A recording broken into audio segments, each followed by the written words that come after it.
Halo,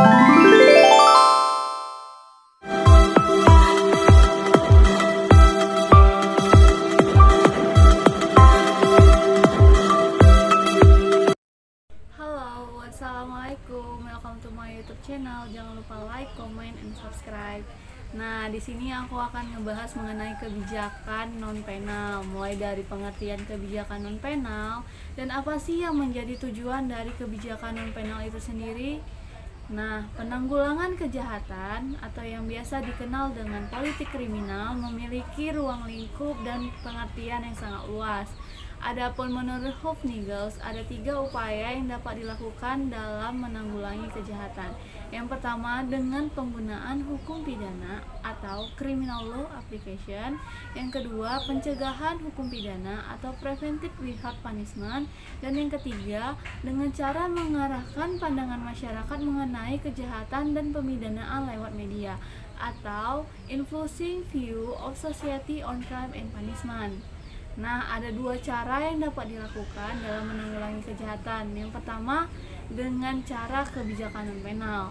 Kebijakan non penal menurut Hufnagels terdapat pada poin 2 dan poin 3, yaitu dengan pencegahan penggunaan hukum pidana dan mengarahkan pandangan masyarakat mengenai kejahatan dan pemidanaan. Dan kebijakan penal itu sendiri merupakan kebijakan dengan cara penggunaan hukum pidana.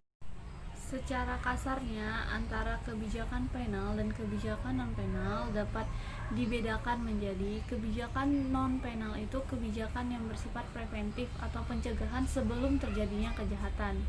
Nah, sedangkan kebijakan penal merupakan tindakan yang bersifat represif atau penindasan penumpasan yang dimana ini dilakukan setelah terjadinya kejahatan.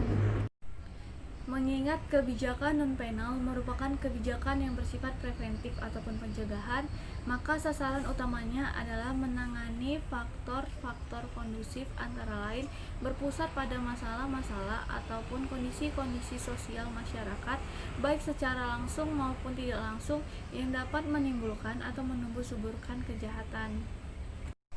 Nah, jadi pencegahan kejahatan pada dasarnya menjadi sasaran utama dari kebijakan kriminal. Sekalipun demikian, harus diakui bahwa konsep dan definisinya masih terlalu lemah, sehingga orang cenderung untuk membicarakan pencegahan kejahatan dalam kerangka pendekatan dan model saja. Secara tradisional, tujuan sistem peradilan pidana yang bersifat represif ada kaitannya dengan pencegahan kejahatan setelah suatu kejahatan itu terjadi. Nah, mungkin sampai di sini saja saya membahas mengenai kebijakan non penal. Buat teman-teman jangan lupa subscribe karena setelah ini saya akan ngebahas isu-isu hukum lainnya. Wassalamualaikum warahmatullahi wabarakatuh.